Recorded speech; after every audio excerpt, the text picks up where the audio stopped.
साथियों, सबसे पहले तो मैं हमारी आर्म्ड फोर्सेस ने कल जो कार्रवाई की है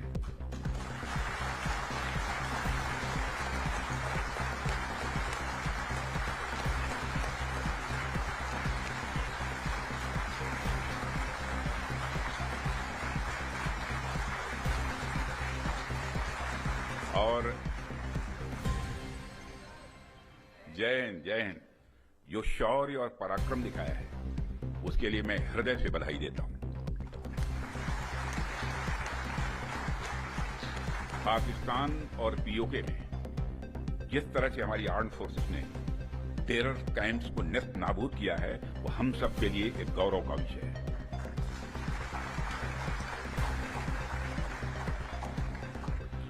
साथियों, आप सभी नेशनल क्वालिटी कॉन्क्लेव का आयोजन ये आपका चल रहा है।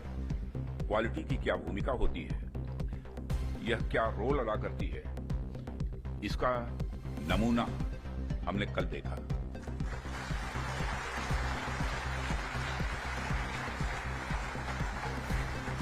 जिस प्रेसीजन के साथ यानी जिस सटीकता के साथ ऑपरेशन सिंदूर एग्जीक्यूट किया गया वह अनइमेजिनेबल है, बहुत ही सराहनीय है। इसमें 9 टेररिस्ट कैंप्स तबाह हुए और अच्छी खासी संख्या में आतंकी मारे गए। जिस तरह से इस ऑपरेशन को किसी भी इनोसेंट को नुकसान पहुंचाए बिना मिनिमम कोलेटरल डैमेज के साथ अंजाम दिया गया, वह इसलिए संभव हो पाया क्योंकि हमारे formidable and professionally trained armed forces के पास इक्विपमेंट भी हाई क्वालिटी के थे।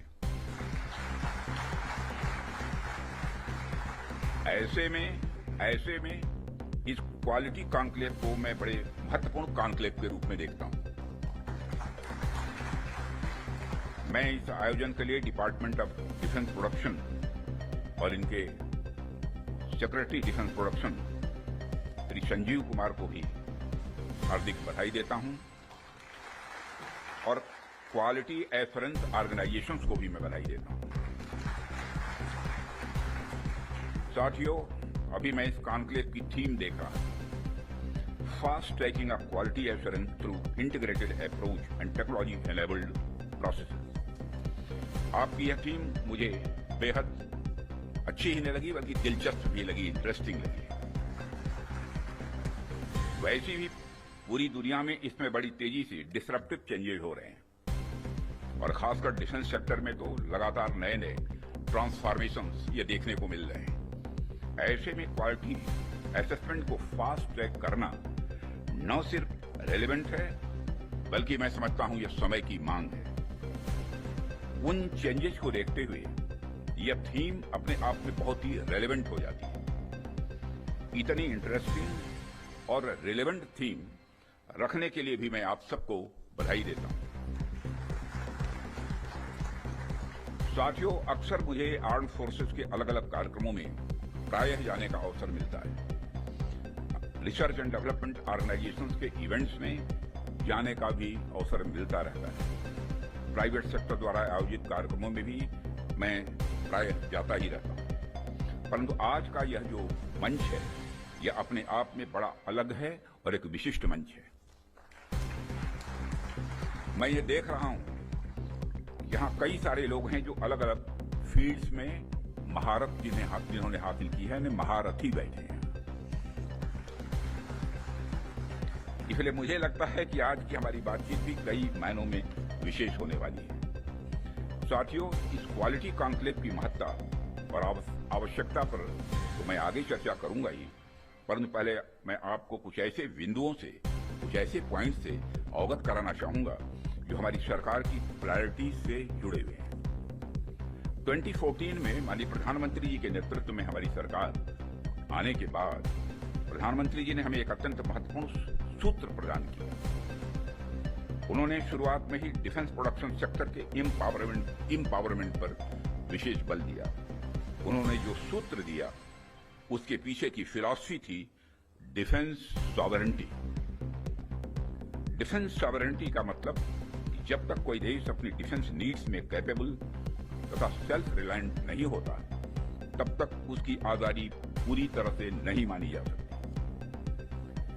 जब तक हम अपनी सुरक्षा के लिए इंपोर्ट पर डिपेंडेंट रहेंगे, तब तक कहीं न कहीं हमारी आत्मशक्ति में अधूरापन रहेगा ही। अगर हम अपने हथियार और रक्षा उपकरण विदेशों से खरीदते हैं, तो इसका मतलब है कि हम अपनी सुरक्षा को आउटसोर्स कर रहे हैं और उसे किसी और के भरोसे छोड़ रहे हैं। यह बात लॉन्ग रन में सही नहीं हो सकती। हमारी सरकार ने इस विषय पर गंभीरता से सोचा और आत्मनिर्भरता हासिल करने का निर्णायक कदम भी उठाया है। आप सब तो जानते ही हैं कि देश में पहले से ही ऑर्डिनेंस फैक्ट्रीज का एक इंडिजिनस सिस्टम रहा है और इन फैक्ट्रीज ने एक समय पर बेहतरीन काम किया और देश की सुरक्षा जरूरतों को पूरा करने में बहुत ही अहम भूमिका निभाई भी है। इनके अलावा हमारे पास डिफेंस पीएसयूज का भी एक मजबूत इकोसिस्टम पहले से ही है। हमारी सरकार ने डिफेंस प्रोडक्शन में क्वालिटी और क्वांटिटी दोनों पर समान रूप से बल दिया है। इसी दिशा में कई क्रांतिकारी कदम उठाए गए, जिनमें से कुछ महत्वपूर्ण कदमों का उल्लेख मैं यहां करना चाहूंगा। ऑर्डिनेंस फैक्ट्रीज का कॉर्पोरेटाइजेशन उनमें से एक अत्यंत महत्वपूर्ण कदम रहा है, जिसे हमने इंश्योर किया ताकि कम समय में ही डिफेंस प्रोडक्शन में व्यापक सुधार हो सके। यहां मैं जरूर बताना चाहूंगा कि ऑर्डिनेंस फैक्ट्रीज का कॉर्पोरेटाइजेशन हमारे लिए कोई बहुत सरल प्रक्रिया नहीं थी। इसमें अनेक जटिल प्रश्न थे और चैलेंजेस भी थे, परंतु हमने इसे इसलिए लागू किया क्योंकि यह एक अर्जेंट रिफॉर्म था। अब प्रश्न उठता है कि यह अर्जेंट क्यों था? इसका एक बड़ा कारण था क्वालिटी। आप सभी स्पेशलिस्ट के समक्ष मैं यह कह सकता हूं कि सरकार ने क्वालिटी को अपना प्रायोरिटी रिफॉर्म एजेंडा बनाया है। हमने क्वालिटी इंप्रूवमेंट को ही टारगेट करते हुए ऑर्डिनेंस फैक्ट्रीज का कॉर्पोरेटाइजेशन किया। तब से लेकर आज तक डिफेंस पीएसयूज ने लगातार सुधार किया है और कॉर्पोरेटाइजेशन के पश्चात क्वालिटी प्रोडक्शन को लगातार आगे बढ़ाने का प्रयास भी किया गया है और आज ये डीपीएसयू इंटरनेशनली कॉम्पिटिटिव हो रहे हैं। आज ये अपने रिसर्च एंड डेवलपमेंट पर भी अच्छा फोकस कर रहे हैं। आज ये ऑर्गेनाइजेशन पहले से कहीं ज्यादा वाइब्रेंट और एक्सपोर्ट ओरिएंटेड हो रहे हैं।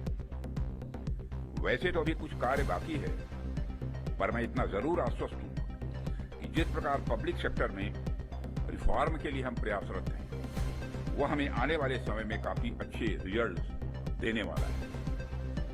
साथियों, पब्लिक सेक्टर के डेवलपमेंट के पीछे हमारा एक ही उद्देश्य भी रहा है कि एक healthy competitive private defence ecosystem का विकास किया जाए, जो अपनी क्वालिटी के माध्यम से देश की सुरक्षा को और अधिक मजबूत बनाए। जैसा कि हम सभी जानते हैं कि क्वालिटी को लेकर प्राइवेट सेक्टर की अपनी एक अच्छी खासी इमेज होती है। किसी भी क्षेत्र में प्राइवेट सेक्टर अपनी गुणवत्ता के लिए जाना जाता है। आज चाहे बड़े प्लेटफॉर्म्स हों या सिस्टम्स, एमएसएमईज हों या स्टार्टअप्स, हमने ऐसा प्राइवेट इंडस्ट्रियल बेस तैयार किया है जो देश के डिफेंस सेक्टर के विकास में सक्रिय भागीदार बन रहा है और उसे सशक्त कर रहा है। आज रिलीज होने वाले इंडस्ट्री 4 को भी मैं इसी संदर्भ में देख रहा हूं। ये निश्चित रूप से हमें स्मार्ट मैन्युफैक्चरिंग के एक ऐसे एरा में ले जाएगा जहां से हमारे लिए कई नए डायमेंशन खुलेंगे। इसी तरह जो दूसरे मैनुअल्स आज रिलीज हो रहे हैं हुए हैं, जो एमओयू साइन हुए हैं, उनको भी मैं इसी कंटेक्स्ट में देखता हूं। ये सभी प्रयास केवल सरकार के प्रयास नहीं है, बल्कि आप सभी का मिला जुला प्रयास इसमें शामिल है, इसीलिए यह संभव हो पा रहा है। साथियों, जैसा कि आप सभी जानते हैं, आज की दुनिया में सिर्फ प्रोडक्ट नहीं बल्कि एक मजबूत ब्रांड वैल्यू भी जरूरी है। जब मार्केट में असिमेट्रिक इंफॉर्मेशन फैली होती है, तब कंज्यूमर भ्रमित हो जाता है, कंफ्यूज हो जाता है। ऐसे में वही ब्रांड सफल होता है जो कंसिस्टेंट क्वालिटी और रिलायबिलिटी का भरोसा देता है। और यही कारण है कि हमें इंडियन डिफेंस इंडस्ट्री को एक स्ट्रांग और ट्रस्टेड ब्रांड बनाना ही होगा। इस संदर्भ में आज मैं आपसे एक महत्वपूर्ण अपील करने के लिए आप सबके बीच खड़ा हुआ हूं। यह अपील है एक मजबूत वर्ल्ड लीडिंग और state of the art brand India का निर्माण।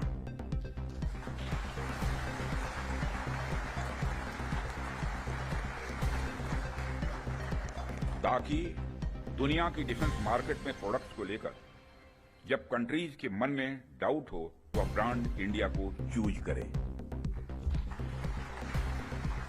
Whenever in doubt, go for India।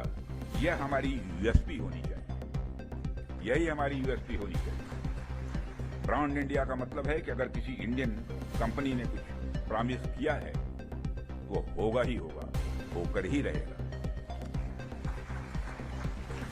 किसी प्रोडक्ट की भला फला रेंज तक मारक क्षमता है तो होगा ही होगा, यह भरोसा होना चाहिए।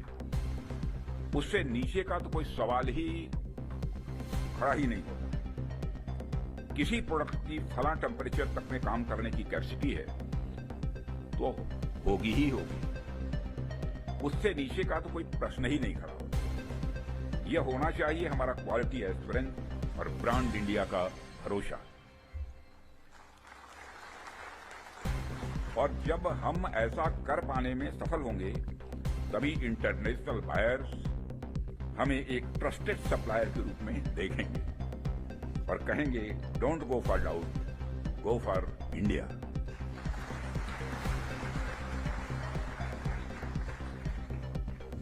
साथियों, मैं समझता हूं कि दिशा में प्रयास करने का यह सबसे उचित समय है, क्योंकि इस समय जो परिस्थितियां चल रही हैं उसे आप सब देख रहे हैं। हमारे रीजन में ही आज जो स्थितियां उत्पन्न हो रही हैं उससे आप सभी अवगत ही नहीं है बल्कि अच्छी तरह परिचित हैं। हमने हमेशा एक रिस्पॉन्सिबल नेशन होने का रोल बड़े संयम से निभाया है, सदैव निभाया है। हम लगातार इस बात के पक्ष कर रहे हैं समस्याओं का समाधान बातचीत के जरिए से हो, परंतु इसका अर्थ यह नहीं है कि हमारी सहनशीलता का कोई नाजायज फायदा उठाए। यदि कहीं कोई हमारे इस संयम का फायदा उठाने की कोशिश करता है तो उसे कल की तरह ही क्वालिटी कार्रवाई का सामना करने के लिए भी पूरी तरह से तैयार रहना होगा।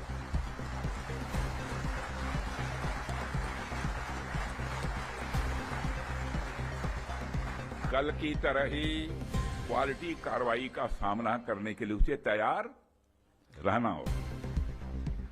भारत की संप्रभुता की सुरक्षा में कोई भी हद हमारे लिए बाधा नहीं बने, इसका मैं देशवासियों को भरोसा देता हूं। मित्रों,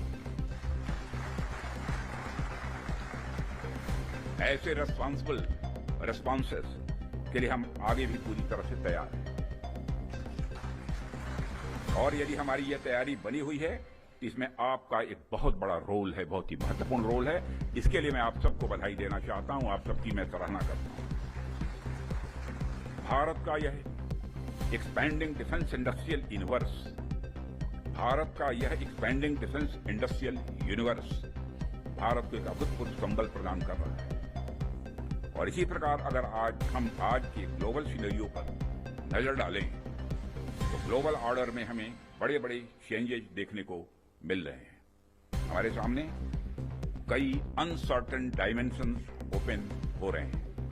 यूरोप से लेकर एशिया तक हर जगह कॉन्फ्लिक्ट्स बढ़ते जा रहे हैं।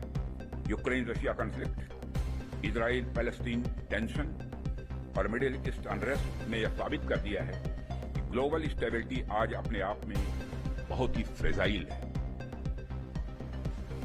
अभी पिछले कुछ समय से हमें यूरोपियन यूनियन और नाटो के सिक्योरिटी सिनेरियो में भी काफी हद तक बदलाव देखने को मिल रहा है। जो यूरोपियन यूनियन एक समय पर बड़े स्तर पर नाटो पर डिपेंडेंट था, वही यूरोपियन यूनियन आज बड़े स्तर पर रीअर्मामेंट की ओर तेजी से बढ़ रहा है। जाहिर सी बात है कि जब विकसित देश रीअर्मामेंट की तरफ बढ़ेंगे तो आर्म्स एंड इक्विपमेंट की डिमांड भी स्वाभाविक रूप से बढ़ेगी। बढ़ेगी क्या, बल्कि मैं यह कह सकता हूं कि यह डिमांड लगातार नई ऊंचाइयां छू रही है। हाल ही में मैं Stockholm International Peace Research Institute की एक रिपोर्ट पढ़ रहा था, और अभी कुछ दिन पहले उन्होंने एक रिपोर्ट जारी की है, और उसी रिपोर्ट में यह बताया गया है कि वर्ल्ड मिलिट्री एक्सपेंडिचर 2024 में $2,718 बिलियन तक पहुंच गया है, जो अपने आप में मैं समझता हूं कि बहुत बड़ी बात है। यदि मैं, और मेरे कहने का अर्थ यह है कि चाहे डोमेस्टिक डिफेंस रिक्वायरमेंट हो या इंटरनेशनल, आज आर्म्स एंड इक्विपमेंट तथा डिफेंस प्रोडक्ट्स की रिक्वायरमेंट पहले से कहीं ज्यादा है, और आपके द्वारा किए जा रहे प्रयासों से इस देश का जो डिफेंस मैन्युफैक्चरिंग सेक्टर है वह ब्रांड इंडिया फिलॉसफी के साथ विश्व में अपना सिक्का जमा सकता है। साथियों, ऐसा नहीं है कि यह बात मैं सिर्फ कहने के लिए कह रहा हूं, हमने पास्ट में ऐसा करके दिखाया है। यदि मैं आंकड़ों की बात करूं तो अभी 2024-25 के फाइनेंशियल ईयर में हमारा डिफेंस एक्सपोर्ट अप्रॉक्सीमेटली 24,000 करोड़ के रिकॉर्ड आंकड़े को पार कर गया है, और यह हम सबके लिए प्रसन्नता की बात है कि हमने इस लक्ष्य को प्राप्त किया है। लेकिन हमें यहां पर रुकना नहीं है, हमारा लक्ष्य इससे कहीं अधिक बड़ा है, और हमने निर्धारित किया है कि 2029 तक डिफेंस एक्सपोर्ट को कि इस आंकड़े को बढ़ाकर हमको 50,000 करोड़ तक ले जाना है, और 2047 तक जब हम पूर्ण विकसित डेवलप्ड नेशन के रूप में खड़े होंगे, राष्ट्र बनेंगे, उस समय तब तक तो हमें दुनिया का सबसे बड़ा डिफेंस एक्सपोर्टर बनना है।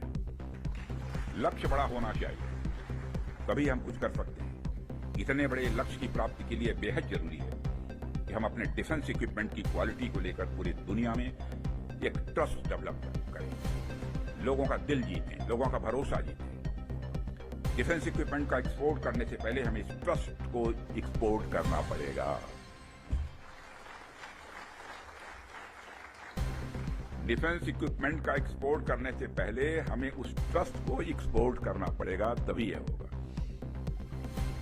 साथियों, उसके लिए हमें क्वालिटी को लेकर किसी पर्टिकुलर डिपार्टमेंट की रिस्पॉन्सिबिलिटी या प्रोडक्शन प्रोसेस के स्टेज तक ही सीमित करके नहीं देखना होगा, बल्कि क्वालिटी हमारी गाइडिंग फिलॉसफी होनी चाहिए, हमारा ये कल्चर होना चाहिए, जो डिफेंस मैन्युफैक्चरिंग में शामिल हर डिसीजन, हर डिजाइन और हर प्रोसेस और हर इंडिविजुअल तक अपना इन्फ्लुएंस रखे। हमारा पूरा डिफेंस इकोसिस्टम तभी मजबूत हो सकता है जब हम क्वालिटी बेंचमार्क्स को गंभीरता से लेंगे। मुझे देखकर भी खुशी होती है कि आप लोगों ने क्वालिटी के महत्व को पहचाना है, समझा है, और जिस डेडिकेशन के साथ और जिस विचार के साथ आप क्वालिटी इंप्रूवमेंट पर ध्यान दे रहे हैं, वह निश्चित रूप से आने वाले समय में भारत के डिफेंस मैन्युफैक्चरिंग को एक नई ऊंचाइयों तक ले जाएगा, ऐसा मेरा पक्का विश्वास है। साथियों, वैसे तो आप सभी क्वालिटी इंप्रूवमेंट की दिशा में बहुत अच्छा काम कर रहे हैं, लेकिन जाते जाते मैं अपनी तरफ से कुछ सुझाव भी आप लोगों को देना चाहूंगा। आप सब तो जानते ही हैं, आज के जमाने में आर्टिफिशियल इंटेलिजेंस और डिजिटल टेक्नोलॉजी की भूमिका कितनी बढ़ गई है, कितनी महत्वपूर्ण हो गई है। इसलिए आपको इस बात पर भी ध्यान देना होगा कि रियल टाइम क्वालिटी मॉनिटरिंग के लिए हम किस तरह से artificial intelligence, internet of things और मशीन लर्निंग जैसे टूल्स का प्रयोग कर सकते हैं। साथ ही साथ इवॉल्विंग ग्लोबल टेक्नोलॉजी के साथ अलाइन करते हुए हमें अपने जो स्टैंडर्ड्स और टेस्टिंग प्रोटोकॉल्स को भी अपडेट करते रहना होगा। हमें time bound quality assurance clearances पर भी ध्यान देना होगा, ताकि किसी प्रोजेक्ट को लेकर अनवांटेड डिले देखने को न मिले। साथियों, मेरा यह भी मानना है कि हमारी क्वालिटी असेसमेंट एजेंसीज को अपनी डेफिशिएंसीज पर भी हमेशा ध्यान रखना चाहिए, और किस प्रकार इन डेफिशिएंसीज को मॉडर्नाइजेशन और टेस्टिंग इंफ्रास्ट्रक्चर के डेवलपमेंट के द्वारा दूर किया जाए, उस पर भी कार्य करते रहना चाहिए, ऐसा मेरा सुझाव है। और इस प्रकार नीश टेक्नोलॉजी के क्षेत्र में लगातार गैप एनालिसिस करते रहना एक आवश्यक कदम होगा। डिपार्टमेंट ऑफ डिफेंस प्रोडक्शन और भारत सरकार आपके साथ कदम से कदम मिलाकर चलने के लिए तैयार है। और हम आपके फीडबैक का भी स्वागत करेंगे। और सिक्योरिटी डिफेंस प्रोडक्शन के रूप में भी संजीव कुमार के रूप में भी एक डायनेमिक आपको सिक्योरिटी भी मिला है, यह भी सौभाग्य की बात है। जो क्रोधित नहीं होते बल्कि मुस्कुराते ही रहते हैं, चाहे चैलेंज कितना भी बड़ा हो। और साथियों, हम आपके फीडबैक का भी स्वागत करेंगे। मुझे पूरा विश्वास है कि हम सब मिलकर क्वालिटी असेसमेंट और क्वालिटी एश्योरेंस के आपके प्रयासों को और गति प्रदान करेंगे। मुझे इस बात का भी पूरा विश्वास है, जब हम सब मिलकर प्रयास करेंगे तो निश्चित रूप से भारत ग्लोबल डिफेंस मार्केट के की प्लेयर के रूप में इमर्ज होकर ही रहेगा। यही आज की हमारी कॉन्क्लेव के थीम की प्रासंगिकता है। मैं आप सभी का आभार व्यक्त करता हूं कि आपने इतने रेलेवेंट टॉपिक पर इस कॉन्क्लेव का आयोजन किया। इस इनिशिएटिव्स के लिए आप सभी बधाई के पात्र हैं और इस कॉन्क्लेव की सफलता के लिए मैं हार्दिक शुभकामनाएं देते हुए अपना निवेदन समाप्त करता हूं।